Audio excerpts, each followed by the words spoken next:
ನಮಸ್ಕಾರ, ನಳಿನೀಸ್ ಕ್ವಿಸಿನ್ ಕಾರ್ಟ್ಗೆ ಸ್ವಾಗತ. ಬಿಸಿಲು ಜೋರಾಗಿದೆಯಲ್ಲ, ಅದಕ್ಕೆ ತಂಪಾಗಿರುವಂಥ ಆರೋಗ್ಯವಾಗಿರುವಂಥ ಒಂದು ಶರ್ಬತ್ ಮಾಡೋಣವಾ? ಸಬ್ಜಾ ಸ್ಯಾಫ್ರನ್ ಶರ್ಬತ್ ಅಂತ. ಸಬ್ಜಾ ಅಂದರೆ ಬೇಸಿಲ್ ಸೀಡ್ಸ್, ಅಂದರೆ ಕಾಮಕಸ್ತೂರಿ ಬೀಜ. ಚಿಯಾ ಸೀಡ್ಸ್ ಅಂತ ಕನ್ಫ್ಯೂಸ್ ಮಾಡ್ಕೋಬೇಡಿ, ಅದೆರಡು ಬೇರೆ ಬೇರೆ.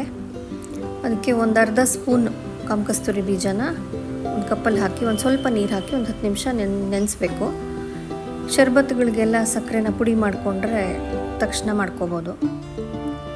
ಒಂದು ಲೋಟದಲ್ಲಿ ಸ್ವಲ್ಪ ಐಸ್ ಹಾಕ್ಕೊಂಡು ಎಷ್ಟು ಬೇಕೋ ಅಷ್ಟು ಸಕ್ಕರೆ ಪುಡಿ, ಸ್ವಲ್ಪ ನಿಂಬೆ ರಸ, ಆಮೇಲೆ ಕೇಸರಿ ಎಸಳಿದ್ರೆ ಹಾಕ್ಕೊಳ್ಳಿ, ಇಲ್ದರೆ ಹಾಗೆ ಮಾಡ್ಕೊಳ್ಳಿ. ಬರೀ ಸಬ್ಜಾ ಸೀಡ್ಸ್ ಹಾಕ್ಕೊಂಡು ಕಲರೆಲ್ಲ ಹಾಕಕ್ಕೆ ಹೋಗಬೇಡಿ. ಕೇಸರಿ ದೇಹಕ್ಕೆ ತುಂಬ ಒಳ್ಳೆಯದು. ಎಷ್ಟು ಬೇಕೋ ಅಷ್ಟು ತಣ್ಣಗಿರೋ ಐಸ್ ನೀರು ಹಾಕ್ಕೊಂಡು ನೆನೆಸಿಟ್ಕೊಂಡಿರೋ ಆ ಕಾಮಕಸ್ತೂರಿ ಬೀಜನೂ ಹಾಕಿ ಸ್ವಲ್ಪ ಏಲಕ್ಕಿ ಪುಡಿ ಹಾಕಿ ಎಷ್ಟು ಬೇಕೋ ಮತ್ತು ಐಸ್ ಕ್ಯೂಬ್ಸ್ ಬೇಕಾದರೆ ಹಾಕ್ಕೊಂಡು ಕಲಿಸ್ಕೊಂಡು ಕುಡಿದ್ರೆ ತುಂಬ ರುಚಿಯೂ ಆಗಿರುತ್ತೆ, ದೇಹಕ್ಕೆ ತಂಪು ಕೊಡುತ್ತೆ, ಆರೋಗ್ಯಕ್ಕೂ ತುಂಬ ಒಳ್ಳೆಯದು.